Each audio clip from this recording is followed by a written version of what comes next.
Conférence sur la logique modale, monde parallèle et expérience des bombes, par Anatole Khelif, équipe de logistique Paris 7, maître de conférence HDR. C'était mercredi 28 mars 2012 à Paris. Alors, par exemple, souvent, dans une phrase, on peut dire il pleut ou il ne pleut pas. Donc c'est le vrai ou le faux. Maintenant, on peut dire il a plu, il pleuvra, il aurait plu. Donc on a des modes différents. Alors la question c'est comment peut-on formaliser cela? Ou on peut dire aussi il est possible qu'il pleuve ou il est certain qu'il pleuve. Alors, on peut définir un ensemble de mondes qui peuvent être en relation les uns avec les autres. Alors, si on dit qu'il est certain qu'il va pleuvoir, ça veut dire que dans toutes les possibilités qu'on imagine, il va pleuvoir. Donc par exemple, on peut dire il est certain il pleuvra en un monde, par exemple A. Si par exemple en A, dans toutes les possibilités, il pleuvra, il pleuvra et il pleuvra. Alors, si le monde est connecté à lui-même, dans ce cas-là, dès qu'on est certain qu'il pleuvra, on peut en déduire qu'il pleuvra. Si par contre le monde dans le schéma n'est pas connecté à lui-même, alors on peut avoir quelque chose d'un peu pathologique, comme l'expression « dans ce monde-là, il est certain qu'il pleuvra », mais le fait qu'il soit certain qu'il pleuvra n'entraîne pas qu'il pleuvra. Ça peut faire penser à certains systèmes d'axiomes contradictoires dans lesquels on peut démontrer des choses qui sont fausses.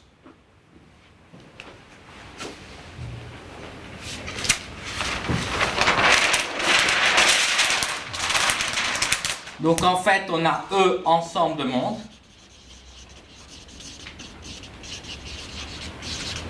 Et puis on a R, qui est une relation entre les mondes. Donc, de la même façon, il est possible qu'il pleuvra. Ça veut dire que on peut avoir il pleuvra dans au moins un monde relié.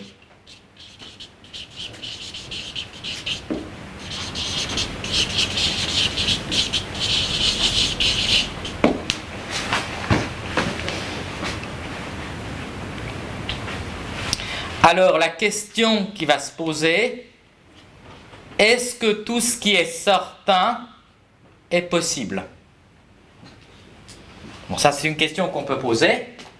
Alors, si à partir d'un monde, il est au moins relié à un monde, si dans tous les mondes auxquels il est connecté, il pleuvra, il y a au moins un monde auquel il pleuvra.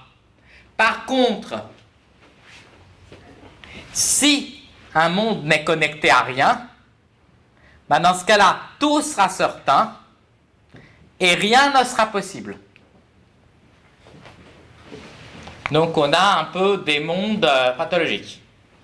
Maintenant, on peut définir aussi la certitude non liée à un monde.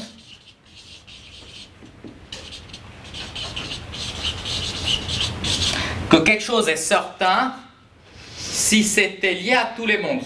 Si ça arrive si par contre le fait qu'il pleuvra est vrai dans tous les mondes. Donc c'est un petit peu comme si on avait une sorte d'être connecté à tout le reste, qui pourrait jouer un peu une sorte de rôle de Dieu ou de quelque chose comme ça.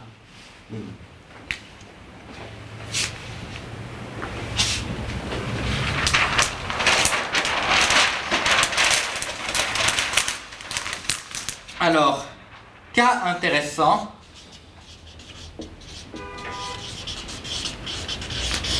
c'est le cas d'une relation d'ordre.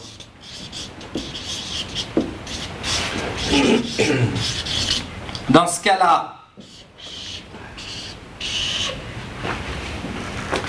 il est certain, il pleuvra en A. Si il pleuvra dans tous les mondes qui vont être en gros plus grands que A. Donc avec ça, on peut par exemple dire comme proposition quelque chose arrivera. C'est-à-dire qu'il va arriver dans tous les événements ou qui va, par exemple, ne va pas cesser d'arriver. Par exemple, arriver éternellement, si on a dit il est certain que ça arrive, ou alors il est possible que ça arrive en un instant t, ça veut dire que ça va arriver à un instant au-delà de t. Donc, le fait d'utiliser ce type de logique modale permet par exemple de parler du futur. On peut dire c'est arrivé ou ça va arriver. Ben, il suffit que l'objet soit connecté à son futur, soit connecté à son passé. Maintenant, on a également autre chose d'intéressant.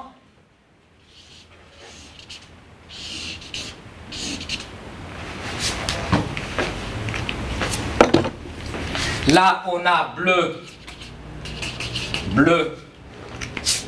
et vert.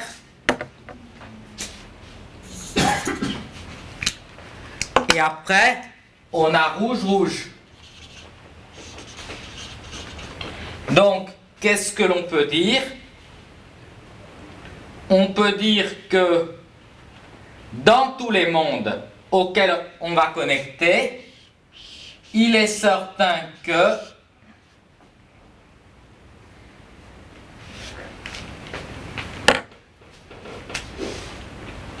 bleu, en ce monde-là, il va être certain que dès qu'on a bleu, ça entraîne qu'on a la certitude d'avoir du rouge. Donc là, on obtient une formalisation du conditionnel. Dans chaque branche où on aura un bleu là, on aura un rouge là.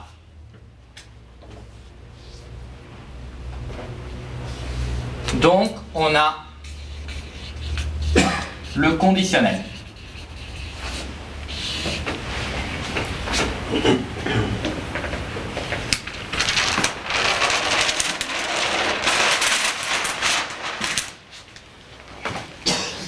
Alors, dans le cas où la relation reliant les mondes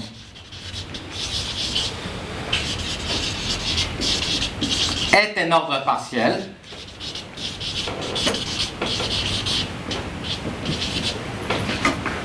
on a alors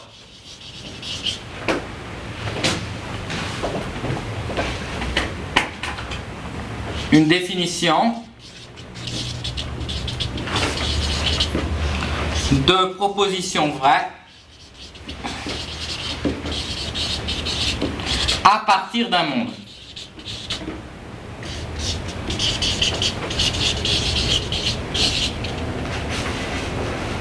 Donc on a plusieurs valeurs de vérité. Par exemple, la valeur de vérité complètement vraie, c'est lorsque c'est vrai à partir du monde de départ.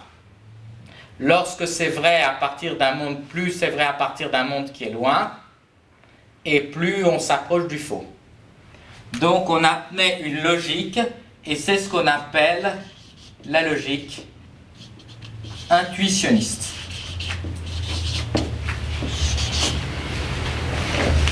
Donc dans la logique intuitionniste par exemple, pour montrer que quelque chose existe, eh bien on doit construire la chose.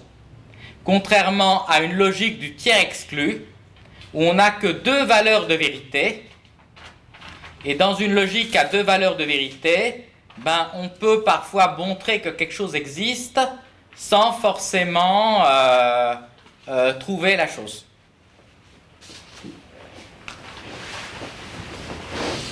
Alors par contre, logique classique, ça peut correspondre à quelque chose comme ça. Et dans ce cas-là, si on n'a qu'un seul monde qui est relié à lui-même, ben, tout ce qui est certain est ce qui est possible et ce qui est vrai. Là, certain.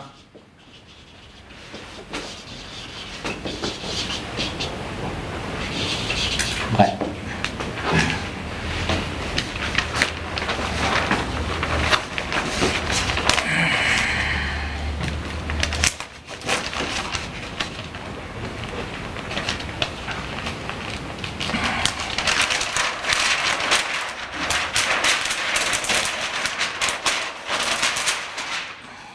Est-ce que certains de vous ont entendu parler du chat de Schrödinger?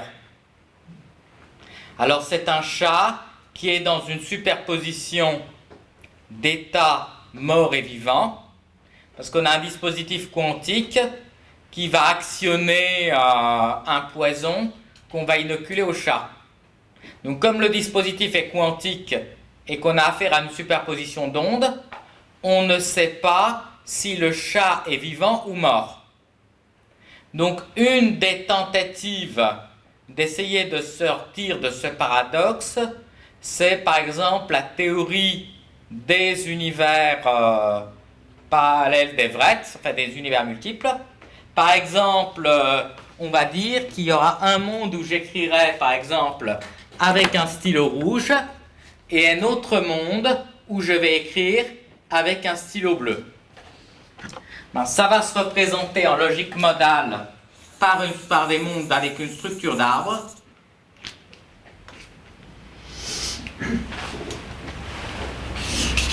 Le monde initial de départ qui se scinde en deux va être vu comme un monde qui va se connecter à deux mondes différents.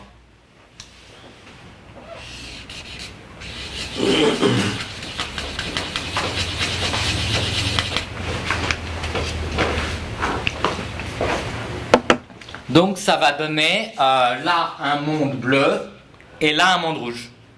Un monde où j'aurais écrit avec le stylo bleu et un monde où j'aurais écrit avec le stylo rouge. Donc on va pouvoir dire du point de vue du monde vert, il est possible que je vais écrire avec le stylo bleu et il est possible que je vais écrire avec le stylo rouge.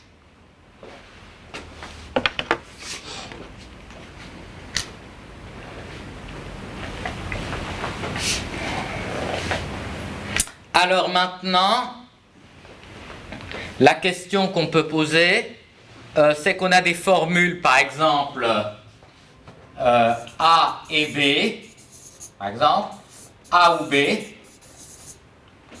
A entraîne B. Par exemple, si on a il existe X tel que A soit vrai pour X, ça va correspondre à quoi? Ben, en fait, on est dans un monde. Pour chaque x, par exemple x égale 1, x égale 2, x égale 3, et on va avoir par exemple A1. Donc on peut coder le fait qu'il existe x à x uniquement en logique modale en connectant par exemple il existe un nombre qui est plus grand que 2, ben, on va connecter à tous les nombres là, et on va en trouver un qui va correspondre à un monde où le nombre auquel on pense sera plus grand que 2. Même chose pour la formule, quel que soit x à x, si on dit par exemple quel que soit 3, quel que soit x, x égale x, eh ben, on aura les mondes 1, 1 égale 1, 2, 2 égale 2, 3, 3 égale 3. Donc en fait, de la logique modale permet d'introduire la quantification même si on n'a pas des quantificateurs au départ. Donc ça permet quand même de créer une logique qui est plus complexe qu'une simple logique propositionnelle. C'est-à-dire on peut discuter sur des formules qui vont dépendre d'une variable. Et voir si elle va être vraie indépendamment de la variable, s'il y aura une valeur pour laquelle elle sera vraie, etc., etc.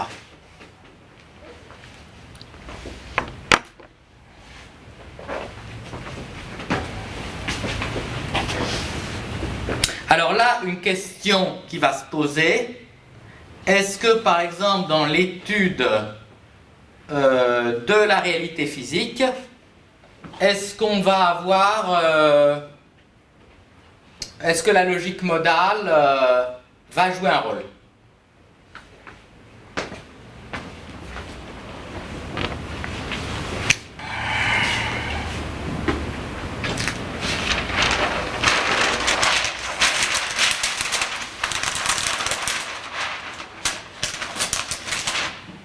Donc poser la question si la logique modale va jouer un rôle, la question peut se poser autrement. Est-ce que quelque chose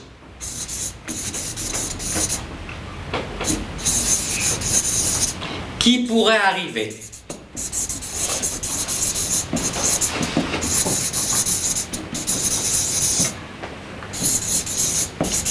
mais n'arrive pas,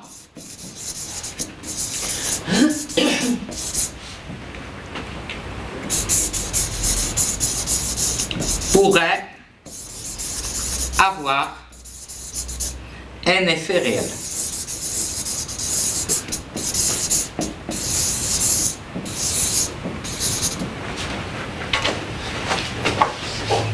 Donc en fait c'est ça la question qui se pose derrière.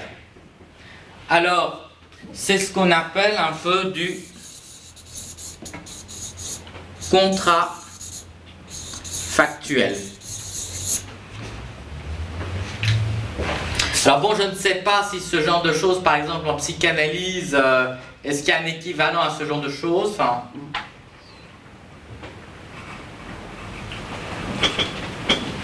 oui. oui. Ça dépend ce qu'on entend par effet, là. Ça dépend ce qu'on entend, c'est ce qui pourrait arriver. Voilà. Oui. Penser pourrait très bien arriver. Alors, elle n'arrive pas. disons, Elle n'arrive pas, elle fait rien. disons déjà quelque chose à quoi on pense. Est-ce que ça a un effet qui va être réel? Ben, ça arrive, oui. Oui. Votre allusion à des choses comme des prophéties autoréalisatrices?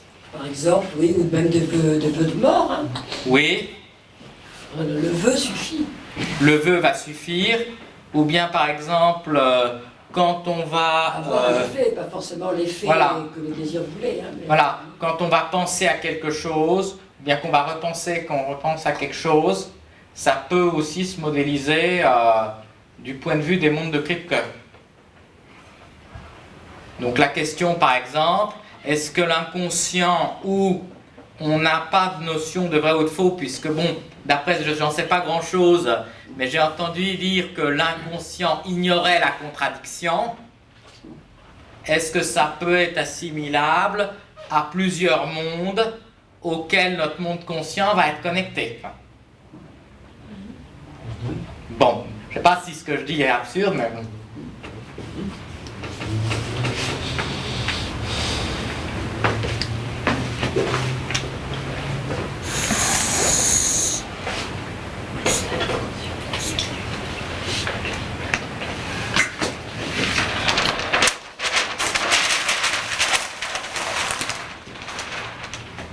En tout cas, ça permet déjà de modéliser dans le cas de la logique intuitionniste, quand par exemple dans Lacan il parle, quelque chose qui ne cesse de s'écrire.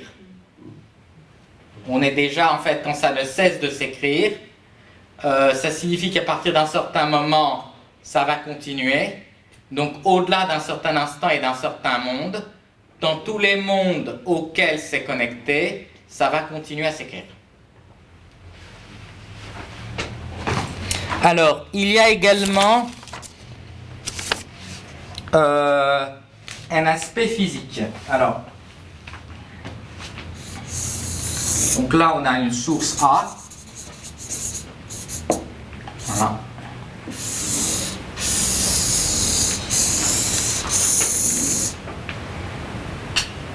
Donc là,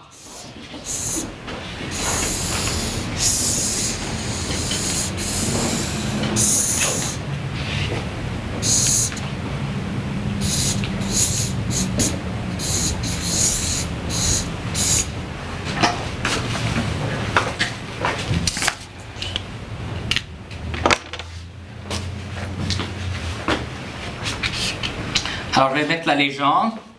Donc en rouge, on a un miroir réfléchissant. Donc c'est une expérience physique de détection de photons. Donc je rappelle que le photon, c'est la particule élémentaire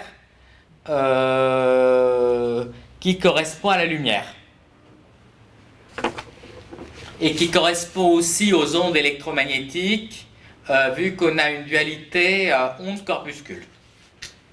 Et en vert, on a le miroir semi-réfléchissant.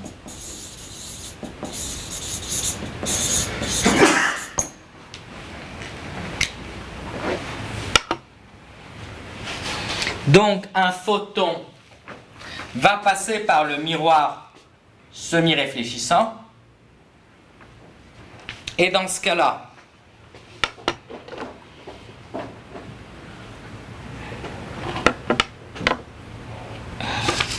il y a un premier détecteur C,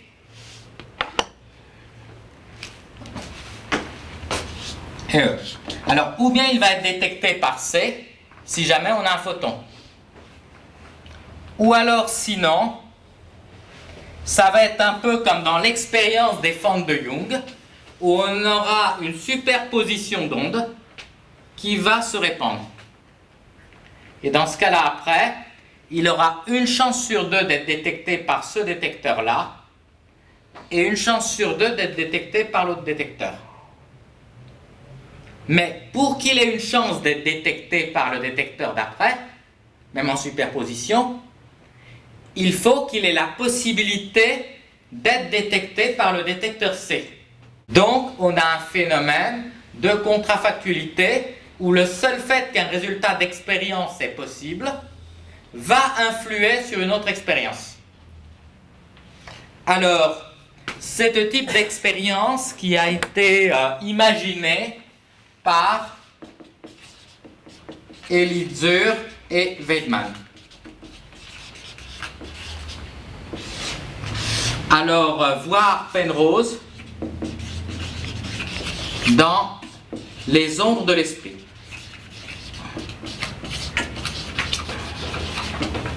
Alors, une façon imagée de parler de cette expérience, c'est on suppose que si une bombe explose, elle active le photon, elle va affecter ce qui va se passer.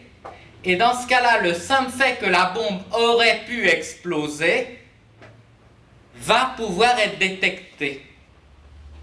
Pas avec certitude, mais avec une certaine probabilité. Donc il y aura des cas où on pourra savoir que la bombe est une bonne bombe sans que la bombe n'ait sauté. Alors évidemment, cette expérience avec la bombe elle-même n'a jamais été réalisée. En revanche, une expérience de ce type de photon a effectivement été réalisé. En fait, tout se passe comme si ce dispositif regardait d'une certaine façon à l'intérieur de la bombe si elle est bonne ou non. Ce qui peut sembler un petit peu paradoxal.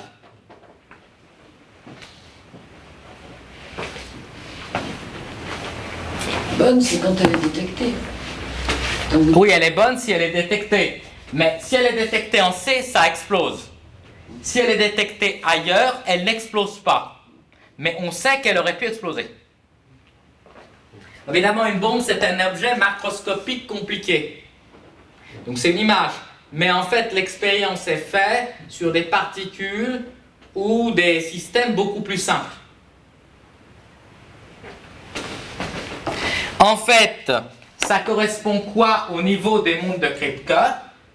On a un monde bleu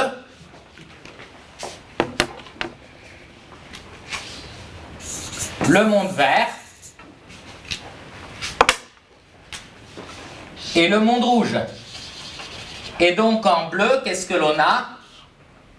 Il est possible que ce soit rouge.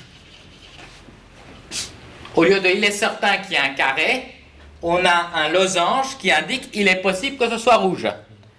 Donc de la même façon que dans un certain monde, on a une formule qui va exprimer ce qui se passe dans les mondes voisins, de la même façon l'expérience détecte avec un effet réel quelque chose qui n'appartient qu'à des mondes possibles.